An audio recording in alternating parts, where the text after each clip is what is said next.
जय श्री राम मेरे प्यारे भक्तों। आज के रामायण पाठ में आप सभी का स्वागत है। आइए शुरू करते हैं रामचरितमानस बालकांड के 190वें दोहे के हिंदी अनुवाद से। योग, लगन, ग्रह, वार और तिथि सभी अनुकूल हो गए। जड़ और चेतन सब हर्ष से भर गए, क्योंकि श्री राम का जन्म सुख का मूल है। पवित्र चैत्र का महीना था, नवमी तिथि थी, शुक्ल पक्ष और भगवान का प्रिय अभिजीत मुहूर्त था।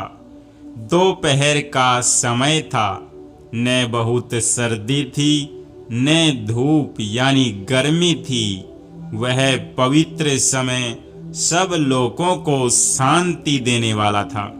शीतल, मंद और सुगंधित पवन बह रहा था। देवता हर्षित थे और संतों के मन में बड़ा चाव था।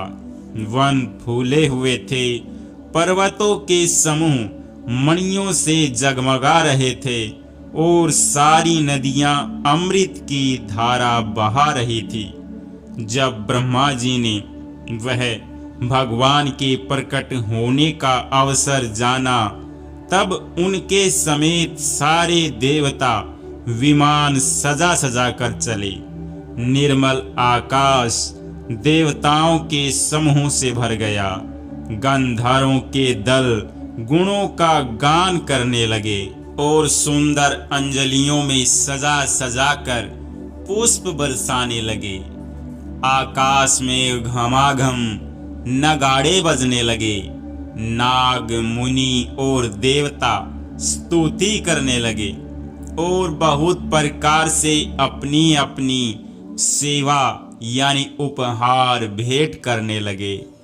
देवताओं के समूह विनती करके अपने अपने लोक में जा पहुँचे। समस्त लोकों को शांति देने वाले जगदाधार प्रभु प्रकट हुए। दीनों पर दया करने वाले कौशल्या जी के हितकारी कृपालु प्रभु प्रकट हुए। मुनियों के मन को हरने वाले उनके अद्भुत रूप का विचार करके माता हर्ष से भर गई। नेत्रों को आनंद देने वाला मेघ के समान श्याम शरीर था। चारों भुजाओं में अपने आयुध धारण किए हुए थे। दिव्य आभूषण और वनमाला पहने थे। बड़े बड़े नेत्र थे। इस प्रकार शोभा के समुद्र तथा खर राक्षस को मारने वाले भगवान प्रकट हुए। दोनों हाथ जोड़कर माता कहने लगी, हे अनंत, मैं किस प्रकार तुम्हारी स्तुति करूं?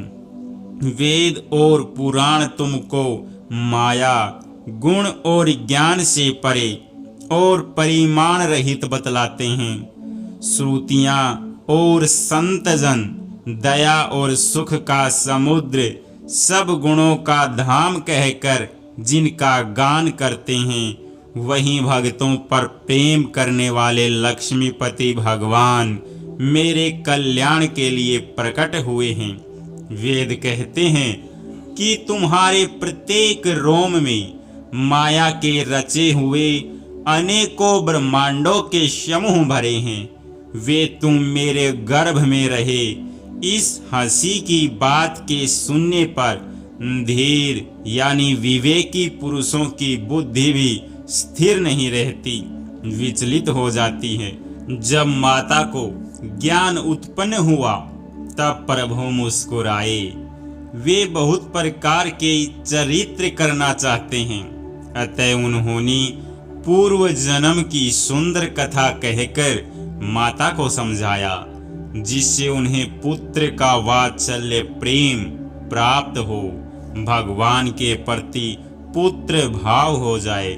माता की वह बुद्धि बदल गई।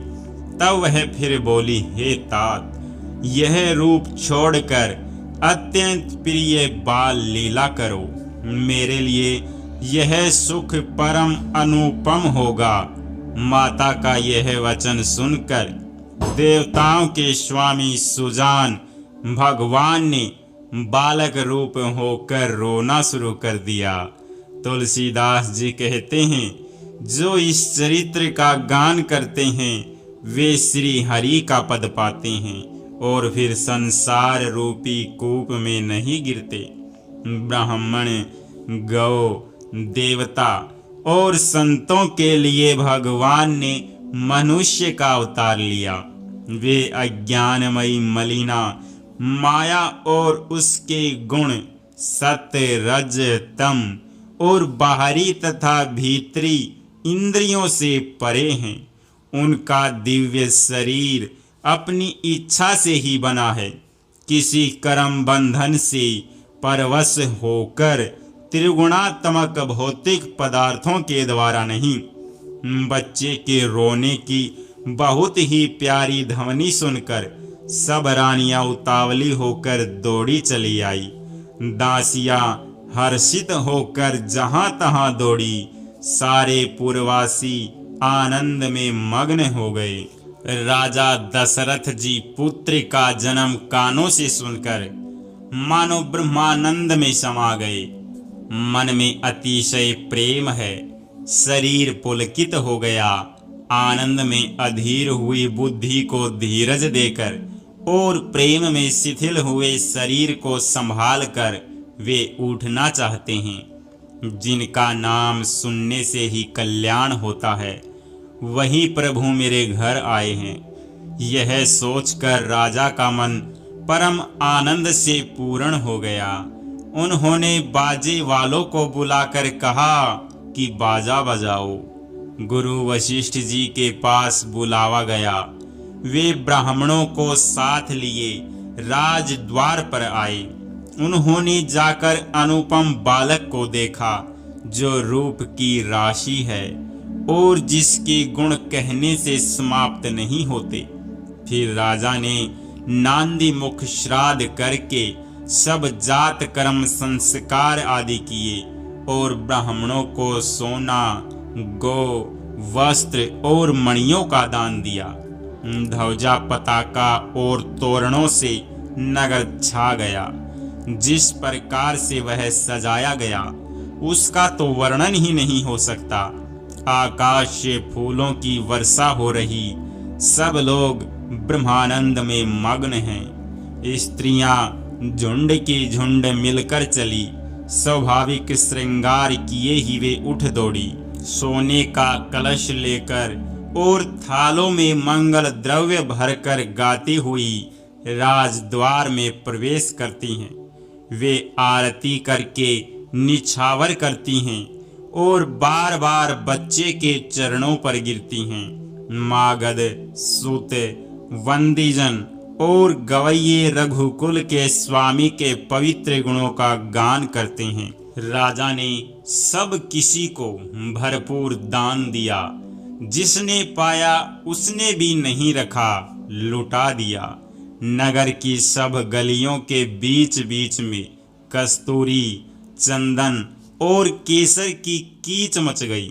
घर घर मंगलमय बधावा बजने लगा, क्योंकि शोभा के मूल भगवान प्रकट हुए हैं। नगर के स्त्री पुरुषों के झुंड जहां तहां आनंद मग्न हो रहे हैं।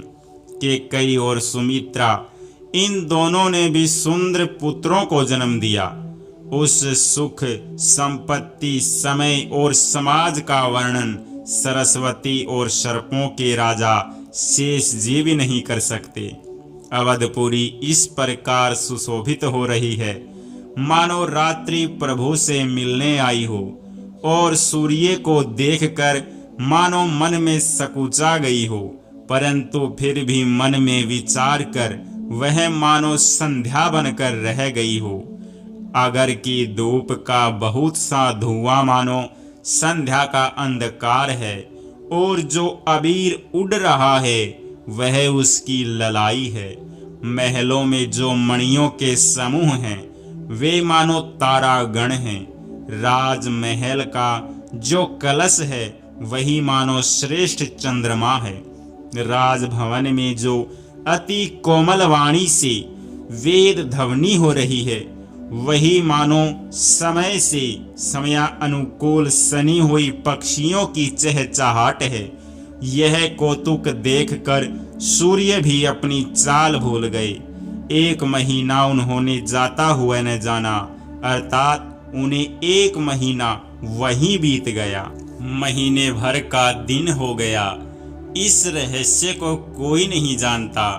सूर्य अपने रथ सहित वहीं रुक गए। फिर रात किस तरह होती। जय श्री राम मेरे प्यारे भक्तों। आज के रामायण पाठ को हम यहीं पर विश्राम देते हैं। मिलते हैं शाम के रामायण पाठ में। तब तक के लिए आप सभी को जय जय श्री राम।